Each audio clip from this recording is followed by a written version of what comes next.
Fala, galera Smart! Show de bola! Começando aqui mais um conteúdo sensacional aqui para vocês. Nós vamos falar sobre leilões judiciais e leilões extrajudiciais. Você vai entender um pouquinho do universo dos leilões. Vamos fazer aqui um comparativo, tá? Tem até com um comparativo pronto aqui, bem legal para vocês. Um conteúdo que vai, tenho certeza, para aqueles que estão começando, é base. Precisa estar aqui. Quem está começando agora no mercado de leilões tem que estar aqui nessa live, e quem já é experiente vai pegar algumas sacadas aqui, porque ao explicar as diferenças entre um e outro, a gente vai entrar nas minúcias também, que afetam aí a lucratividade de vocês, enfim, vão ter impacto aí na sua operação, beleza? Então, sejam todos bem-vindos à nossa live de hoje, vai ser espetacular, e eu vou receber hoje a Patrícia, a doutora Patrícia Pressa, que é tabeliã e registradora.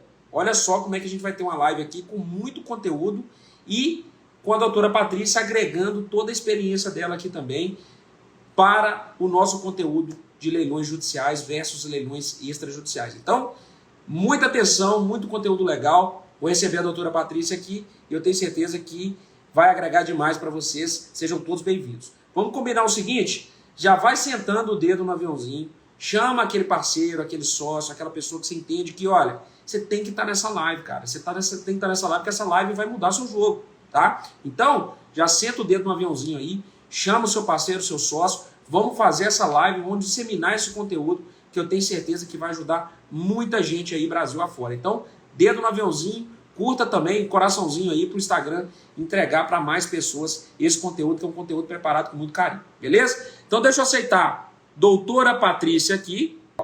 Boa noite, doutora Patrícia, que prazer conversar com você aqui hoje. Boa noite, alegria toda minha, Renan. Uma alegria imensa aí estar nesse canal, que é um tema que também tem sido aí de bastante voga, né, no direito. Afinal, leilões é um grande mercado aí para compra de imóvel, especialmente para quem é investidor, que tem ali condições, né, de fazer aportes bem interessantes. E eu fico muito feliz de estar aqui contigo e poder aprender com você a mais do que qualquer outra coisa, porque leilão é a sua área, não é a minha, mas é um tema que no extrajudicial a gente recorre bastante aí a esses casos e, consequentemente, eu sei que vai ser uma boa conversa, meu amigo. Certamente. E é legal porque o leilão de imóvel, cada vez mais, ele tem sinergia com os serviços extrajudiciais, né? Então, quando a gente fala de leilão, e aí eu vou falar algumas coisas aqui para vocês durante a live, vocês vão ver, a doutora Patrícia ensina muito sobre advocacia extrajudicial, né? Ou seja, como você resolve coisas que antigamente se resolvia somente no Poder Judiciário e hoje, com ampliação aí do serviço dos cartórios, dos tabeliães, dos registradores, muita coisa tem sido feita no extrajudicial. E eu já vou até dizer aqui, hoje eu conversei com ela mais cedo sobre carta de sentença, ela falou que infelizmente no Paraná ainda não tem, mas é um desses serviços que a gente vai introduzir aqui na hora da live. Vamos falar um pouquinho para vocês como que vocês podem usar o serviço de carta de sentença, por exemplo, para acelerar uma carta de arrematação. Eu já fiz isso, eu tenho aqui no meu perfil, depois eu até posto os stories para quem acompanhar aí, para vocês verem como que faz isso e como é que se acelera, às vezes, um procedimento de leilão, sabendo o escopo de serviço. Então, a doutora Patrícia vai ajudar a gente, inclusive, a falar o que dá para fazer para acelerar um leilão, por exemplo, no serviço extrajudicial, né?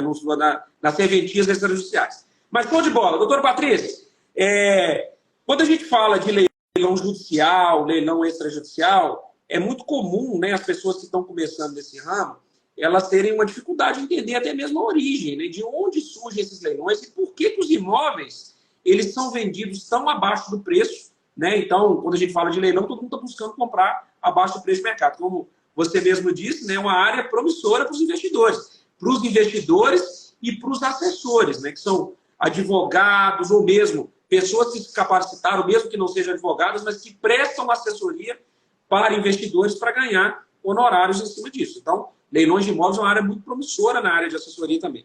Mas falando sobre leilões extrajudiciais e extrajudiciais, assim, vamos dizer assim, um topo aqui, explicando de maneira geral como que funciona, Vamos começar pelos leilões extrajudiciais, falar um pouquinho da lei de alienação fiduciária. Se você quiser explicar para a gente um pouquinho como que funciona a lei de alienação fiduciária, um pouquinho inclusive, né, é um dos processos, digamos assim, que a gente não precisa do judiciário, né, para ser executado. Inclusive, entra uma das partes do leilão extrajudicial, ele é executado pelo cartório de registro de imóveis, que é a intimação do devedor fiduciário para purgar a mora. Se quiser explicar um pouquinho para a galera como que funciona a lei de alienação fiduciária, a gente faz um debate aqui para depois passar para o leilão judicial. E aí eu fiz um comparativo aqui que eu acho que vai ajudar a galera a entender também as diferenças práticas, não só de origem, mas práticas também. A palavra é sua, doutora Patrícia.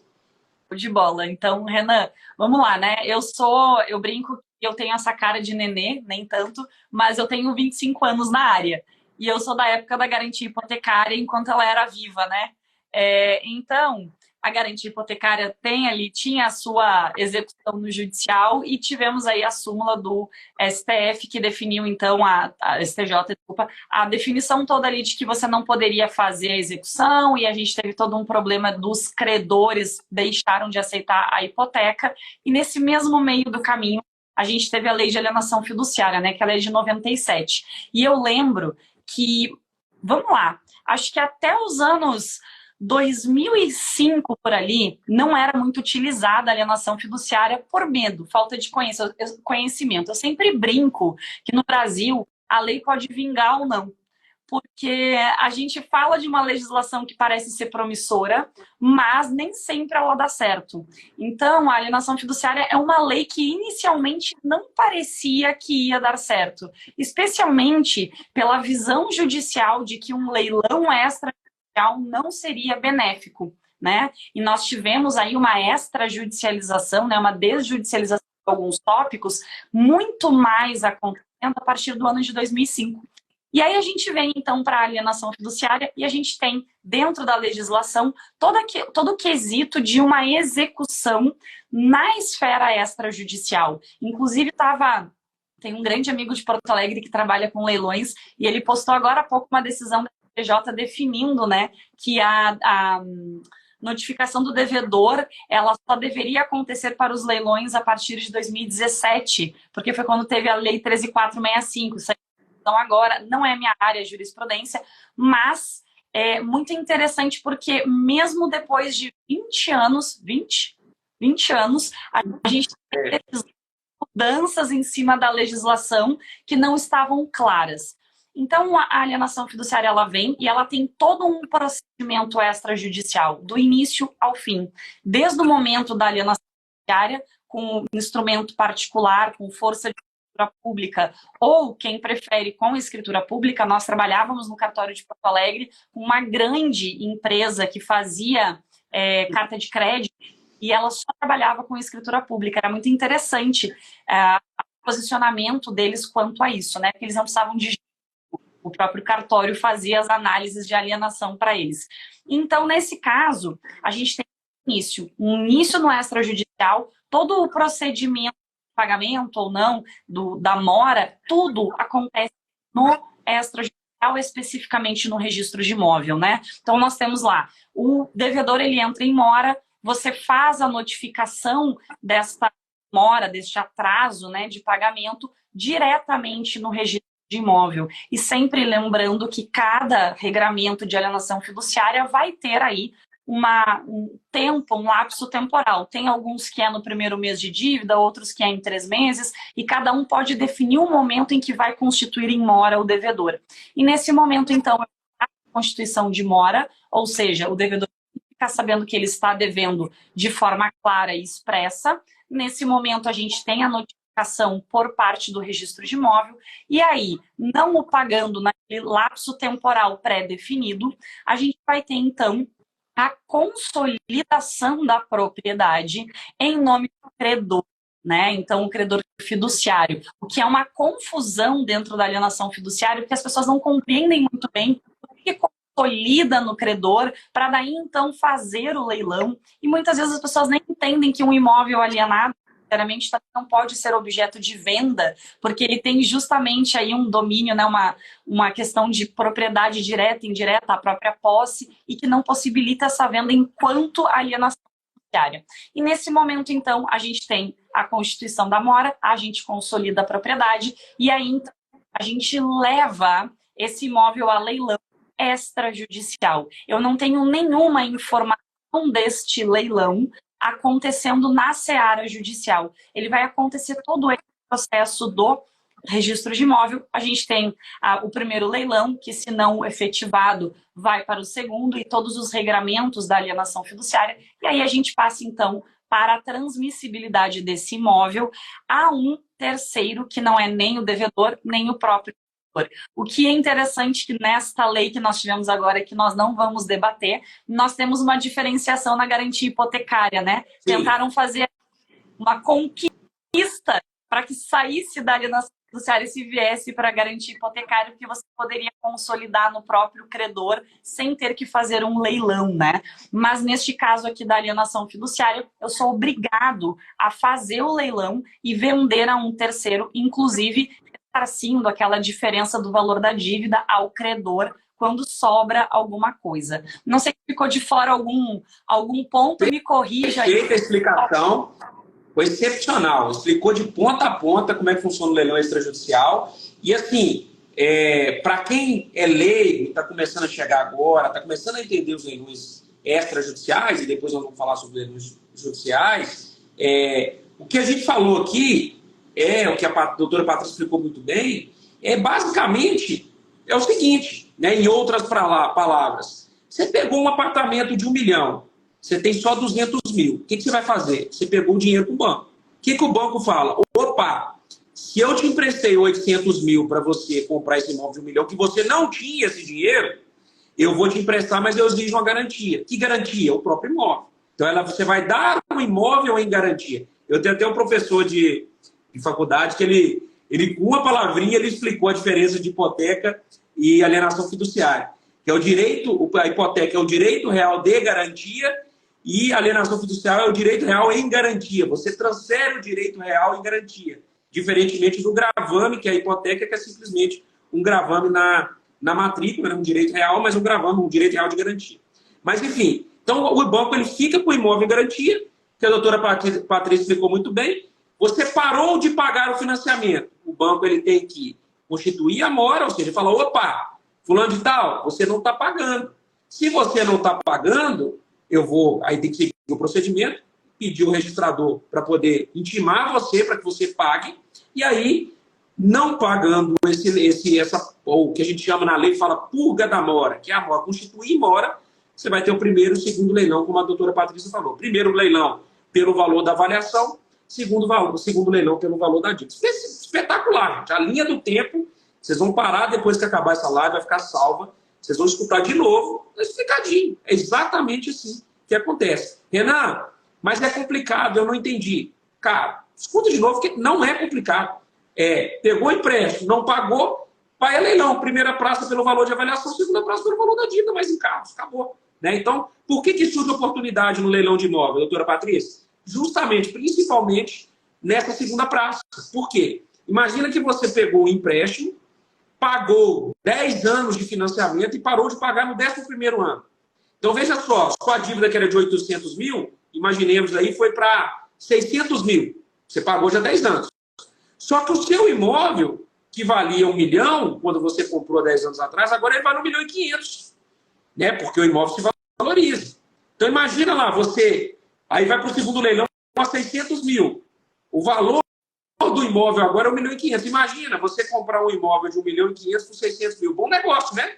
Agora imagina quem assessora, doutora Patrícia. Vamos imaginar os advogados que acessam, que acompanham você. Vamos imaginar, não precisa ser advogado para ser assessor. Vamos imaginar qualquer pessoa que detém o conhecimento para fazer esse tipo de negócio. Você, por exemplo, não tem o capital para pagar 600 mil e comprar esse imóvel. Mas você conhece quem tem. Você tem o conhecimento e a pessoa tem o capital. O que você faz? Opa, eu tenho oportunidade aqui. Você quer comprar esse imóvel? Vale 1,5 milhão, eu sei como comprar por 600 mil. Normalmente, se cobra nesse mercado entre 5% a 10%. Imagina que você cobrou 10%. O seu cliente comprou um imóvel de 1,5 milhão por 600 mil. Você acha que ele ficaria triste de te pagar 60 mil a título de honorários, sendo que você comprou um imóvel para ele de 1.500.000 por 600 mil? Claro que não. Então, daí que surge todo o mercado de leilões, quando a gente fala de leilões extrajudiciais, leilões dos bancos, é justamente nessa ideia, né, doutora? Esse é um ponto importante, né? Porque, assim, quando você compra um imóvel em um leilão, você tem que saber o que você está analisando. Porque muitas vezes você compra gato por lebre. É importante compreender, e especialmente no judicial, e aqui não é a minha área judicial, mas eu muito estudei com esse colega, às vezes a gente tem alguns pega-ratões, como a gente fala no Rio Grande do Sul, não sei se essa é uma fala conhecida no Brasil todo, mas a gente tem aquelas letras miúdas que ninguém lê, e que, no final, acaba gerando aí um transtorno muito grande. Então, às vezes, a gente sabe que o negócio do leilão, o mercado de leilão, ele é muito atraente, porém, a pessoa não pode chegar lá sem um devido assessoramento. Porque a pessoa que compra sem um assessoramento, achando que ela está fazendo uma boa compra, ela pode ser surpreendido ao final com questões de dívidas supervenientes que não estão abarcadas no processo, né, do leilão judicial ou extrajudicial. No extra, dificilmente isso acontece. A gente já tem uma própria alienação fiduciária do imóvel, então a gente tem um imóvel meio indisponível, né? Ele não é indisponível, mas tu não consegue fazer muita coisa com ele.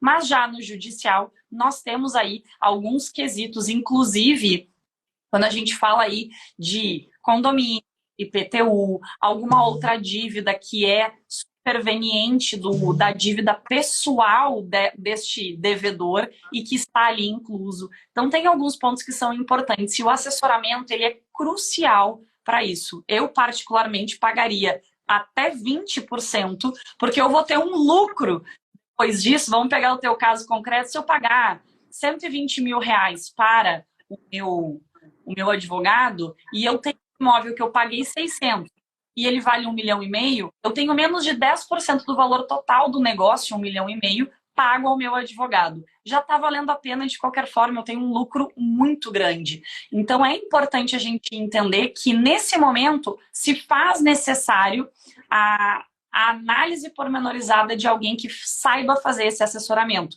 E não é a minha área fazer o assessoramento de leilão, mas eu sei que é muito importante e essa análise faz muita diferença, né, Renan? Com certeza, essa due diligence, né, que esse processo de investigação prévia, ele é muito importante. Tem que ter conhecimento, gente. Não é uma área que você começa hoje, abre um site de leilão, aperta qualquer coisa lá e compra. Se você abrir um site de leilão grande aqui hoje, tem lá dezenas de imóveis com 50 ou mais percentual de desconto. Agora, isso quer dizer que você vai abrir lá, se cadastrar no leiloeiro e dar o lance? De maneira nenhuma. Você precisa ter conhecimento, porque o conhecimento ele vai eliminar ou mitigar de forma bem segura seus riscos, né? Então, você vai ter o conhecimento mitigando seus riscos. É claro que a área dos imóveis, quando a gente fala de imóvel, um dos riscos que existe, claro, é a questão mercadológica, de entender se aquele imóvel vale aquilo mesmo. Nós estamos falando de uma área que, vamos dizer assim, é de mais domínio público, né? As pessoas, por mais que você não seja um avaliador imobiliário, você tem ideia, mais ou menos, pelo menos se você comprar, você tem ideia do que é um apartamento, qual que é a faixa de um apartamento, qual que é a faixa. Diferentemente, por exemplo, você comprar Bitcoin. Ninguém sabe quanto que aquilo vale. Todo mundo chuta que vale mais, vale menos, mas ninguém sabe. Então, quando a gente entra na seara do mercado imobiliário, é um mercado, de certa forma, que é de domínio, né? A gente conhece um pouco, a quem é mais especialista sabe um pouco mais, mas todo mundo sabe um pouquinho. Então, assim, nessa área mercadológica, que é um risco também, mas é mais tranquilo, porque as pessoas, obviamente, já têm essa noção mais ou menos como é que funciona. Porém, quando a gente fala de risco jurídico, você tem que ter conhecimento. E aí, quando entra no leilão judicial, por exemplo, aí a gente vai para outra seara, alguns conhecimentos específicos que precisa ter.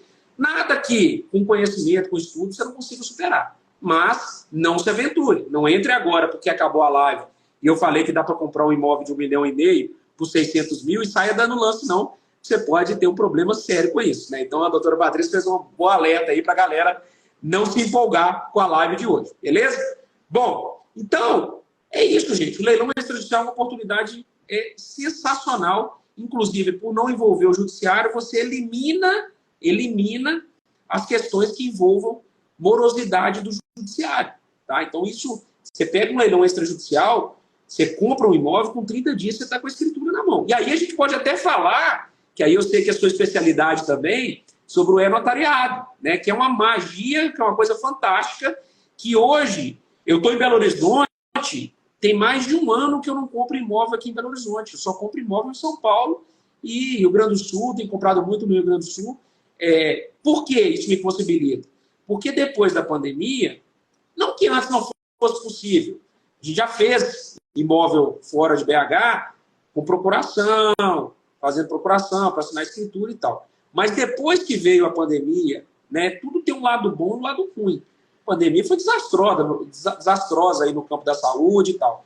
Mas o provimento 100, que agora foi até revogado, alterado, né? Mas o provimento 100 que instituiu o e-notariado, ele abriu um leque de possibilidades para você comprar imóvel, comprar e vender, tá? Nos leilões extrajudiciais, comprar e vender imóveis em qualquer lugar do Brasil, sem pisar lá, né? Então você, por exemplo, pode escolher um tabelião, né, dentro da regra de competência do provimento 100 e agora do novo provimento, que praticamente a regra de competência continua a mesma coisa, e você assinar a escritura online, gente. Você faz uma conferência com o tabelião, você assina, por exemplo, comprei um imóvel no Rio Grande do Sul, assina a escritura online. É uma coisa maravilhosa, assim, né? Se puder falar um pouquinho mais sobre essa questão do notariado, que eu acho que muito pouca gente sabe que dá para comprar e vender imóvel em qualquer lugar do Brasil sem nem pisar lá. Comprar, fazer toda a burocracia, registrar e vender o imóvel sem nem pisar na cidade. Fala um pouquinho para a gente do notariado aí, que eu acho que a galera vai curtir. Com certeza. Então, Renan, assim, a gente tem o provimento, ele foi revogado porque, eu digo, ele foi por um novo provimento, né? Para os advogados, a quantidade de provimento que o CNJ tinha, eles eram excessivos e os advogados não sabiam onde buscar os provimentos que embasavam as respostas que eles precisavam. O que o CNJ fez? Vamos pegar tudo isso aqui, vamos juntar tudo e colocar tudo no mesmo saco. Ou seja, o provimento 149 de 2023 do CNJ, ele é a soma, ele é a consolidação de todos esses provimentos. Então, o provimento 100 ele vai para dentro do provimento 149. E o provimento 100, que é o e-notariado, de fato, ele veio em maio de 2020. Antes, nós tínhamos alguns colegas que já faziam escrituras digitais, eram alguns colegas em São Paulo e Rio, com um procedimento próprio, porque tinha previsibilidade, mas o e-notariado ele vem a nível nacional. Inclusive, hoje eu estava atendendo clientes dos Estados Unidos que precisam fazer um documento de cidadania italiana e fizeram a assinatura de um instrumento particular, eu não tenho como fazer vem todo um outro regramento. Mas o que eu falei para eles? Vamos fazer o seu certificado notarizado? Vamos fazer um Enote Assina, que é um reconhecimento de firma dentro do notariado, e vamos resolver o problema. Em 5 minutos a gente resolve isso aqui, você resolve o seu problema, a gente consegue fazer as devidas apostilas e está tudo pronto. Então, algo que antigamente, inclusive o cliente, mas eu ia lá no consulado fazer, cara, não precisa. Você tem um mecanismo que é nível mundial e que você consegue resolver em 5 minutos mesmo. Então, o e-notariado, ele te possibilita estar a qualquer lugar do mundo, quer seja o advogado ou o cliente, e ele te possibilita justamente assinar escrituras públicas de compra e venda, procuração, até mesmo testamento, todos os tipos de documentação que um cartório no físico faz, o e-notariado faz, mesmo para as pessoas que estão no mesmo estado, mas em cidades diferentes. É uma mão na roda e muita gente não conhece mesmo, né, as escrituras digitais e acaba ficando aí com dúvida de como fazer. Mas então é super possível, eu fico super feliz de estar comprando bastante imóvel em Porto Alegre, ainda no Rio Grande do Sul. Coisa boa, é meu município, meu estado, né? Nasci em Porto Alegre, Rio Grande do Sul, mas hoje estou no Paraná. E com relação... Pois é, tá uma chuvarada lá, comprei um imóvel lá, tô de olho aqui para ver se não entra água lá no condomínio, mas o negócio tá feio lá, tá chovendo muito. Tá bem feio mesmo, é muita gente perdendo tudo. Na verdade, é a maior cheia desde a década de 40 Inclusive, assim, algumas ruas não tem como ter acesso, são ruas de acesso de fora de Porto Alegre, né? A Castelo Branco é a rua que você chega da estrada e ela tá fechada. Então, assim, a gente tá bem ruim mesmo Porto Alegre e segue chovendo, né? Então, assim, deu uma acalmada um dia, voltou a chover.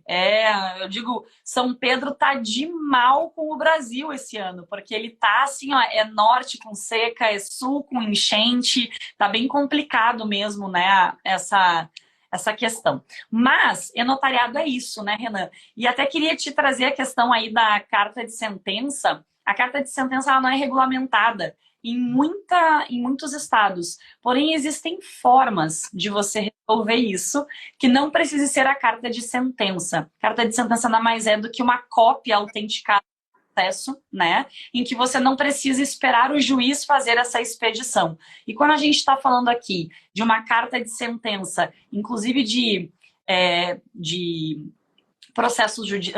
processos eletrônicos, você consegue ter o acesso com o login e senha, né, do próprio processo, eles dão aquela chave e o tabelião consegue fazer o acesso.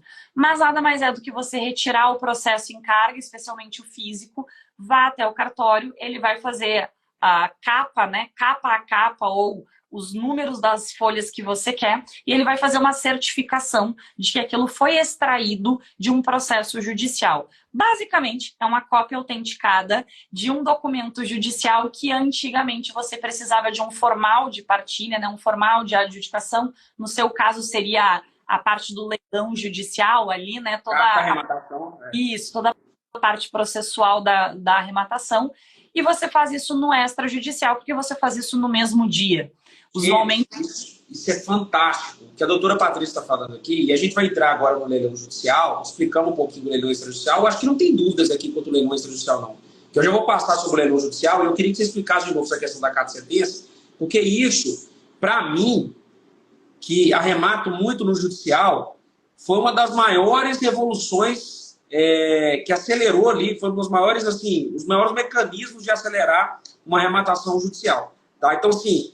e aí você vai explicar para a gente as alternativas da carta de sentença, é claro, mas vamos entrar primeiro aqui no leilão judicial. Deixa eu só ver se a galera não tem dúvida. Pode jogar no balãozinho aí. Se vocês tiverem dúvida sobre o leilão extrajudicial, clica no balãozinho, faz a pergunta. Deixa eu ver, tem uma pergunta aqui, só para a gente ver se...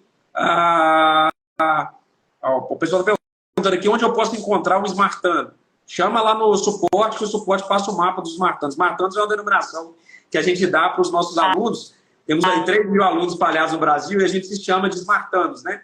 Então, ele já está perguntando aqui, onde que eu encontro o Smartano de Joinville? Provavelmente para fazer alguma parceria lá. Chama o suporte lá que a gente conecta vocês, beleza? Então, beleza, não tem dúvida aqui sobre o leilão extrajudicial. Vamos falar um pouquinho sobre o leilão judicial e aí a gente vai entrar sobre alguns pontos específicos de que como o extrajudicial, e aí os cartórios, eles têm contribuído para que a gente tenha uma arrematação judicial cada vez mais séria. É o contraditório, né? A gente está usando o extrajudicial para acelerar o judicial. É isso mesmo, é mais ou menos isso, tá? E aí a gente vai explicar um pouquinho para vocês.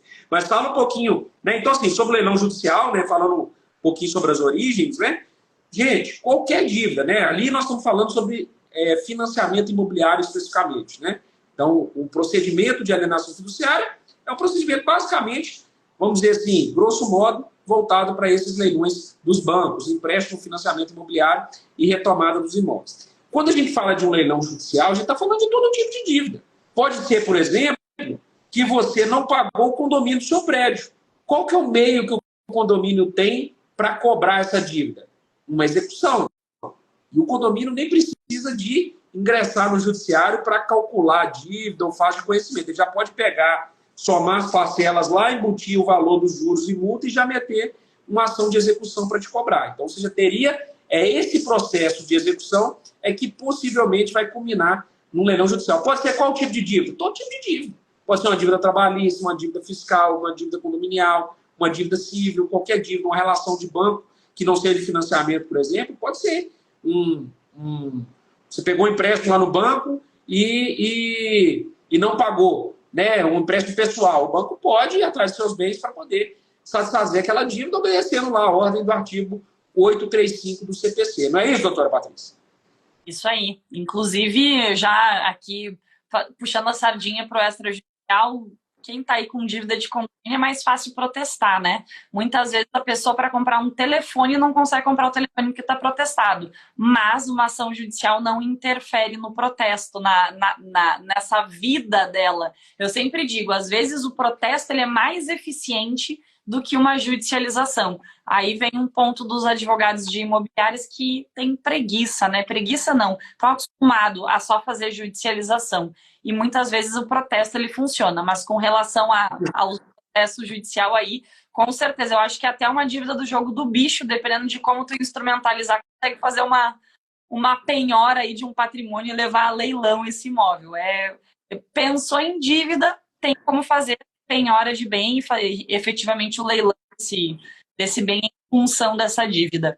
Exatamente. Então, o credor, imagina você trabalha para uma empresa, a empresa não te pagou os direitos, você vai entrar num processo trabalhista. Primeiro, você entra no processo, calcula os valores e tal. Ah, não, realmente é devido. Você vai entrar com a execução. O que o juiz vai fazer? Ele vai procurar bens. Bens que possam fazer aquela dívida. E pode resultar na penhora de imóveis. Né? Penhora nada mais é que o ato de discriminar o bem que vai responder pela dívida. Né? Então, há uma penhora para que inicie o processo ali que a gente chama de expropriação. Ou seja, você vai alienar de modo forçado. Não é porque o devedor quer, é porque a justiça penhorou e vai expropriar, vai fazer uma alienação forçada para satisfazer a dívida lá do credor. Então, há um leilão, há uma penhora, há uma avaliação do imóvel e há depois um leilão judicial. Por que surgem oportunidades nos leilões judiciais? Além dessa questão da desvalorização, da subavaliação, como eu citei naquele caso, né, que era de 1 milhão e na verdade agora vale 1,5 milhão, isso pode acontecer uma avaliação do judicial, a lei ainda permite que, se não vender pelo valor de avaliação, que na segunda praça possa se vender por até 50% do valor. Na verdade, nos leilões trabalhistas, admite-se até menos. 30% do valor, 40% do valor pela natureza da dívida. Então, imagina, agora aquela situação que eu falei de 1 milhão e 500 por 600 mil, imagina agora se fosse 1 milhão e 500 vendendo por 30% do valor, 450 mil. Seria um bom negócio? Baita negócio, né? Com certeza. O leilão ele é muito interessante. E, aliás, eu acho que o primeiro leilão, né, a primeira praça, usualmente ela acontece só quando você tem alguém que vai comprar para você o imóvel, né? Você não quer perder o imóvel. Aqui, normalmente você consegue ter uma venda em primeiro leilão. O que eu percebo, assim, das arrematações, normalmente são isso, né? Nunca só fica em primeiro leilão quando, eu tô devendo, mas o fulano vai comprar para mim. Então, você tem ali um laranja, né, para dizer o nome certo do negócio, um laranja que vai fazer a compra para você, para que você não perca aquele bem. E aí é um ponto interessante, né? Porque a pessoa não pode arrematar o seu próprio imóvel. Então, esse é um ponto bem interessante, porque ele, claro, não pagou a dívida antes, o que está fazendo agora? Porque, de fato, vai pagar menos do que, das vezes, o valor da dívida. Então, também tem toda uma análise estratégica do devedor contumaz que acaba fazendo esse tipo de aquisição. Exatamente. Então, basicamente é isso, né? Então, você vai surgir oportunidades ali na segunda praça, quando você tem um deságio em relação ao valor da avaliação, autorizado pelo Código de Processo Civil, e surgem oportunidades. Aí que entra a tal da carta de sentença que a doutora Patrícia vai explicar para nós. Imagina você, arrematante, foi lá, arrematou um imóvel de 1 milhão e 500, vamos colocar aqui por 750 mil. O CPC prevê o seguinte, olha, depois que passar a arrematação, assinado, auto, ela é retratável e revogável e você não pode existir mais. Ou seja, não há mais, ela está perfeita e acabada. Mas ainda cabe impugnação nos 10 dias seguintes do devedor. O devedor pode ir lá impugnar a arrematação. Alegar preço vil, que foi vendido abaixo, alegar outras coisas que, naturalmente, foram irregularidades cometidas no processo. Ele tem 10 dias para isso. Se ele não fizer, esse processo, essa arrematação, é como se ela tivesse transitado o julgado. Quer dizer que ele nunca pode anular? Pode, mas ele vai ter que ajuizar uma ação anulatória autônoma para discutir isso. Então, praticamente, acabou. Tá? Então, acabou. Porque essa ação anulatória pode resultar na anulação? Pode, mas o mais comum é resultar em perdas e danos, né? E aí, obviamente, vai envolver apenas questão financeira e não questão mais do imóvel. Mas, passou os 10 dias, o que você vai pedir para o juiz? Carta de arrematação e emissão na posse. Gente, o judiciário no Brasil, infelizmente, você tem varas muito boas e você tem varas muito lentas. A carta de arrematação era para ser um ato de mero expediente.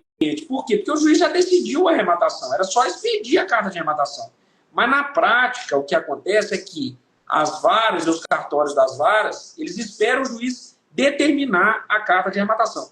E isso é um parto, tanto para o juiz determinar, quanto para o cartório da vara expedir o documento. Para você levar lá no registro de imóveis, a carta de arrematação é o equivalente à escritura pública. É o título que translada a propriedade. Você vai levar lá no registrador e vai transferir a propriedade para o seu nome. É o equivalente à escritura pública.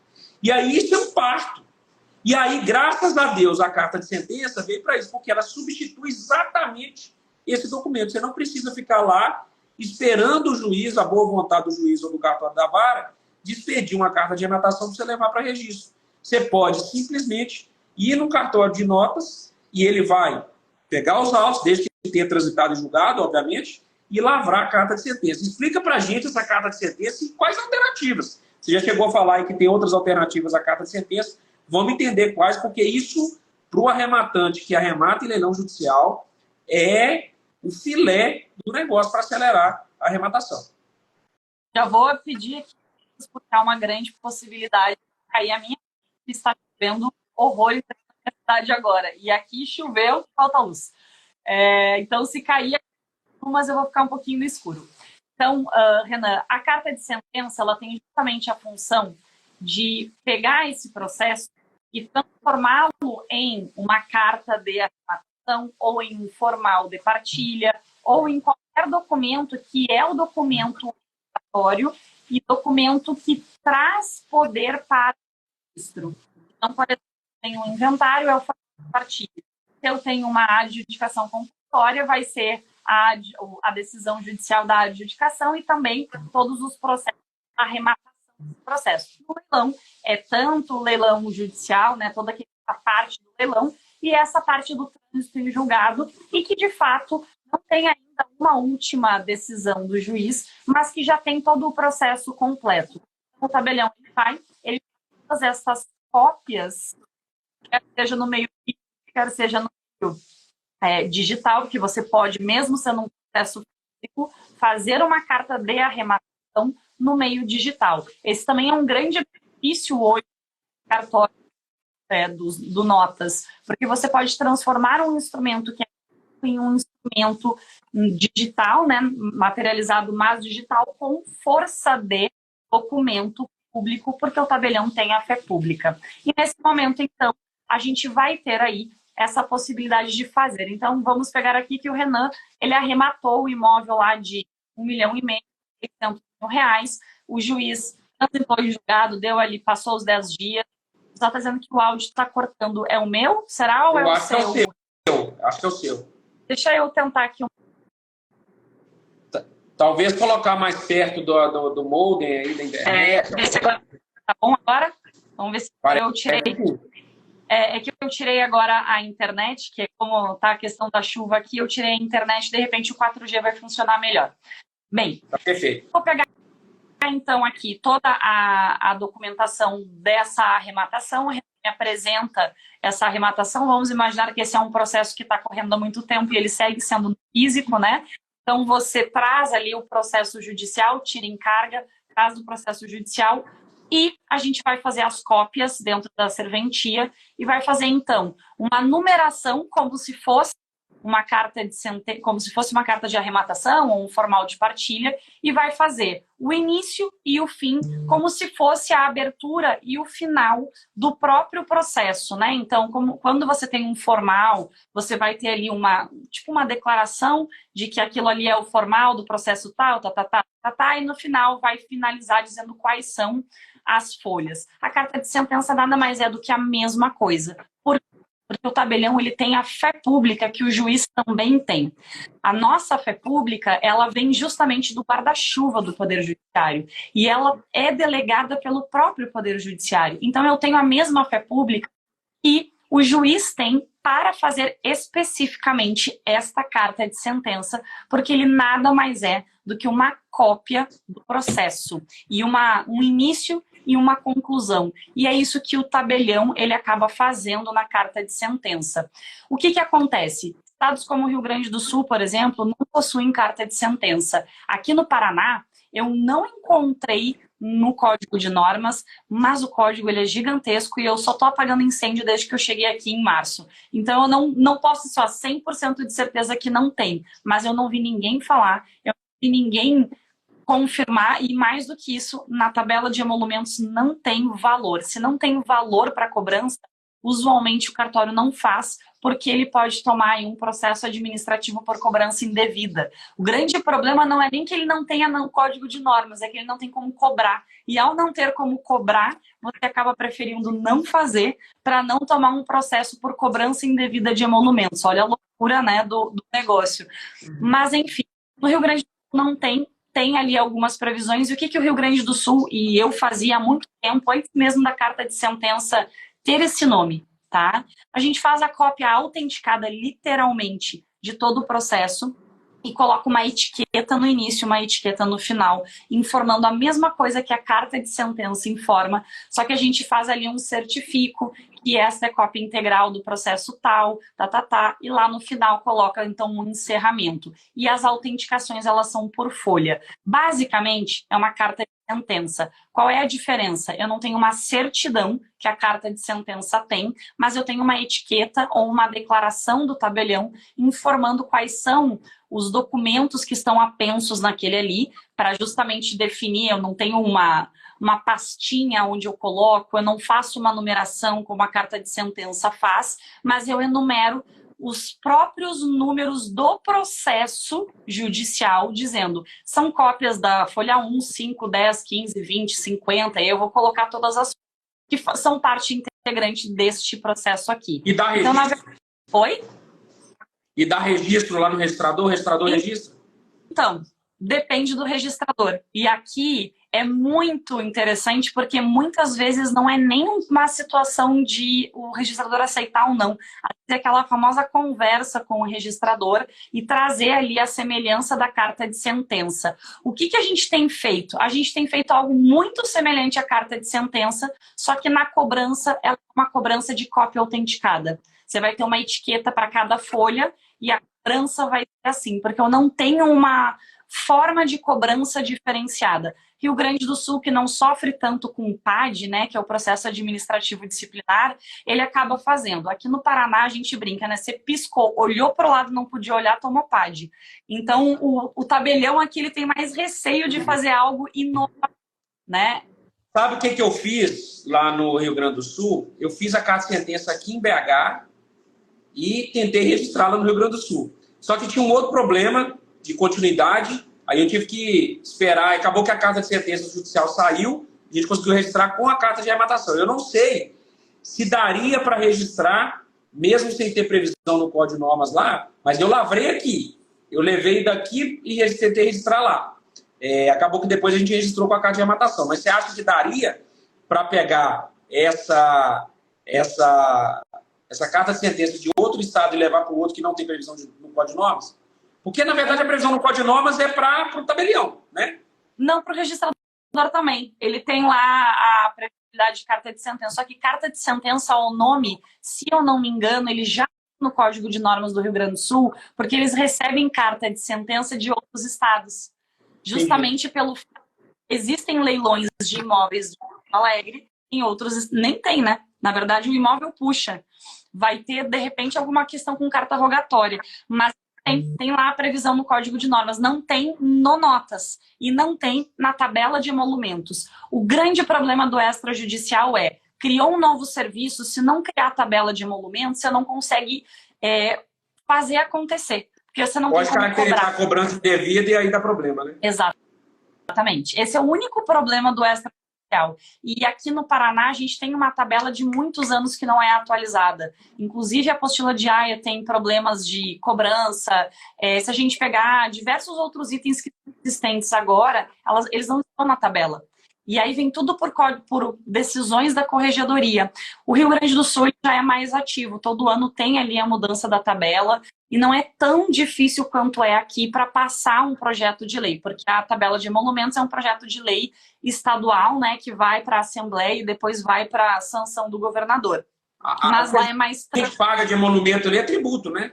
É considerado tributo, né? Taxa. Considerado taxa, é considerado taxa, não é um valor destinado ao tribunal, né? É muito comum o pessoal achar que esse custo dos cartórios ele é do Poder Judiciário. Na verdade, os cartórios são autossuficientes. Eles, com os emolumentos, eles recebem ali o valor de suporte. É muito comum a gente dizer, porque custa muito o cartório extrajudicial para o Poder Judiciário. Não custa 1 centavo e ainda dá muito dinheiro para o Poder Judiciário. Todo estado tem selo de cobrança e esse selo ele é um selo do Poder Judiciário. Então, assim, é muito engraçado quando eu escuto a gente falar, porque o cartório custa muito caro. Olha, relativo. Se custa caro, não, aliás, BH não, Minas, né? É caro pra caramba em alguns aspectos os emolumentos da... Demais. A escritura aqui é uma das mais caras. Eu, por exemplo, teve uma escritura que eu fiz, que a gente podia ter feito aqui em BH, pelo e-notariado, a gente comprou imóvel em Cascavel. E aí poderia ter feito aqui, porque pelo e-notariado, né? E pelo e-notariado a regra de competência é ou no domicílio do adquirente ou no domicílio do imóvel. Eu preferi fazer em Cascavel, porque a tabela, comparando com Minas, era uma coisa assim, absurda. Acho que, sei lá, eram uns 2 mil e poucos a menos uma escritura, gente. A mesma coisa. Entendeu? Eram uns 2 mil a menos o negócio. Era assim, eu falei, que isso? Não tem como. Eu peguei na época não tinha notariado ainda, na verdade tinha notariado, mas nesse caso não tinha a regra de competência, né? Então eu assessorava, quando eu era advogado, uma grande empresa de fundo de investimento.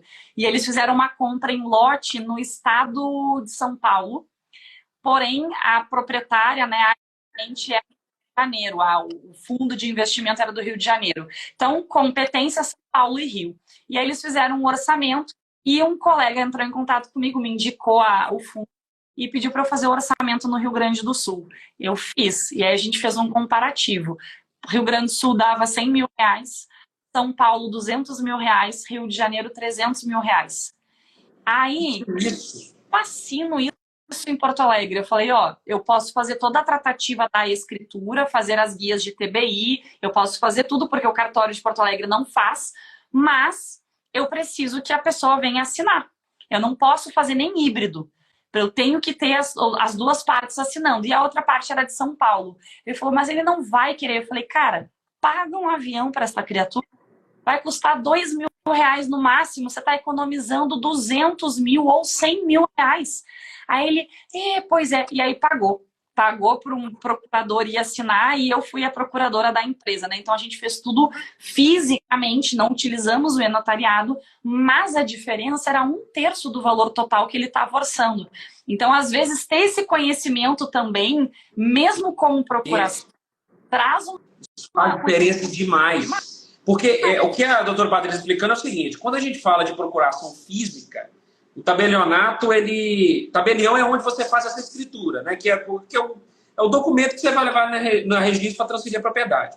Quando você faz essa escritura, você comprou o imóvel do banco, num leilão extrajudicial, você fez a escritura, à vista, você pagou à vista. Se for financiamento, você vai fazer um contrato de financiamento como fosse escritura pública.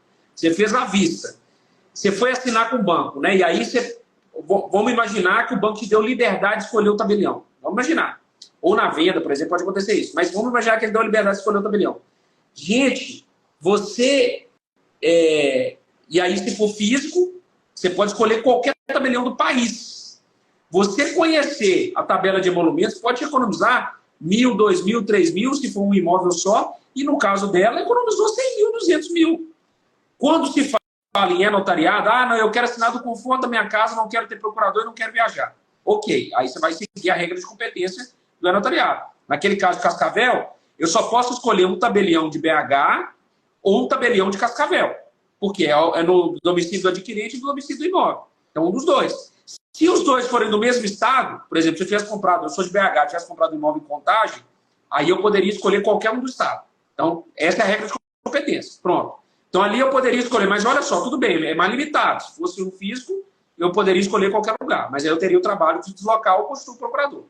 No caso do notariado, só de saber que a tabela do Paraná, pesquisei, a tabela do Paraná, era 2 mil a menos, eu não fiz nada. Só falei, eu quero o tabelião de Cascavel. Liguei para o tabelião de Cascavel e falei, você faz essa escritura para mim? Acabou, resolveu o problema. Então é legal isso, né? Só o conhecimento, e esse caso, por exemplo, da doutora Patrícia, foram 100 mil, 200 mil. Só de pesquisar, entender como é que funciona os cursos, você já consegue economizar, né? Com certeza. Esse é um ponto bem interessante. E assim, né? Hoje a gente tem uma limitação que, se você tem a sede, por exemplo, em Cascavel, ali, Cascavel e Minas, você poderia fazer em qualquer um dos cartórios de cada estado. Porque você não está tendo uma concorrência desleal. O grande problema da territorialidade é a concorrência desleal. Exatamente o que você fez. Eu escolhi Cascavel porque era mais barato. Então, eu não posso ter uma concorrência onde eu vou estar em Brasília, que é uma das tabelas mais baratas que nós temos, é Brasília, Distrito Federal, né? Então, eu não posso lá assinar, senão eu teria todo mundo assinando lá no Distrito Federal. Mas eu posso escolher quem faz. Pode ser que Cascavel não tenha notariado, não é obrigatório o notariado, né? Nem todo cartório tem. Então, eu vou lá e escolho o cartório do entorno e que tem de ser entendo ser adequado. Aí eu sempre brinco com os meus alunos, eles têm que escolher um cartório de estimação. Não é só o preço, mas é também o atendimento. E aí a gente debate justamente de ter um bom cartório para poder te dar uma boa assessoria, não está seguro no que você está fazendo bem, né? Não, com certeza, né? Não envolve só questão de custo, mas realmente quando você vê uma tabela muito discrepante, você tende a, olha, se eu tenho a opção de fazer lá, é natural que faça lá.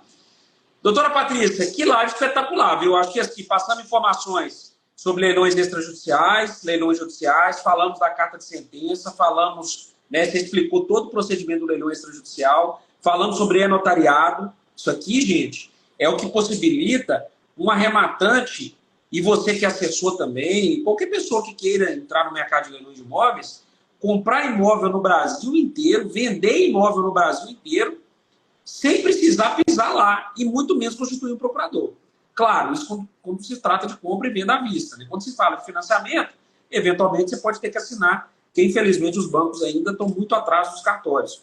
Os bancos ainda rodam muito papel, 4 calhamaços, você vai comprar um imóvel financiado, tem aqueles 4 calhamaços de negócio para você assinar. Para vender a mesma coisa. Imagina o tanto de documento. Imagina o arquivo desses bancos, né? Fico imaginando, os cartórios agora estão muito à frente nesse sentido. Então, acho que a gente falou muito aqui sobre as questões principais e, claro, sobre as facilidades, carta de sentença e notariado. Acho que ficou bem legal. A galera que quiser, dos leilões aqui, acompanhar a doutora Patrícia, ela ensina muita coisa sobre essas facilidades que o extrajudicial traz. Inclusive, advogados, que eu conheço a área de regularização de imóveis, inclusive, nós abrimos um fundo imobiliário para tratar só de... não é só, aí que é o detalhe, não é só de leilão, é de imóvel estressado. E uma das classes de imóveis estressados é os imóveis irregulares, né? Que a doutora Patrícia entende muito bem, que são os imóveis que você tem algum problema, seja na matrícula, na questão objetiva, imóvel irregular, tem que averbar alguma coisa, ou na questão subjetiva, princípio da continuidade. Às vezes tem uma pessoa, quem está lá na posse do imóvel é diferente da pessoa que está no proprietário, na propriedade registral, né, que é o proprietário tabular. Então, isso é um dos escopos do nosso fundo. Nosso fundo não vai comprar só imóvel em leilão, vai comprar também imóvel irregular. Então, só para vocês terem ideia de como que é lucrativo esse negócio de imóvel irregular. Nós decidimos, na hora de registrar na CVM o nosso fundo, que nós não atuaríamos só em leilão, atuaríamos também em imóvel irregular, que é justamente a área da doutora Patrícia. Então, é uma área espetacular, tanto para assessoramento, assim como leilão. Tanto para assessoramento, advogados que queiram regularizar imóveis, ou assessores, no caso de leilão, não precisa ser advogado, mas assessores que queiram regularizar imóveis. Também na área de advogado, na área extrajudicial, não em todos os procedimentos precisa ser advogado, não. Regularização, por exemplo, de imóveis de retificação de matrícula, essas coisas assim, não precisa ser advogado. Tanto para assessoramento quanto para investimento. Tanto é que, como eu disse, o nosso fundo agora vai atuar não só em leilões, mas também em imóveis regulares. Então, quem quiser acompanhar, tem muito conteúdo legal lá e dá dinheiro, viu? Essa área de imóvel regular dá muito dinheiro. E é isso, doutor Patrícia. Obrigado aí pela participação.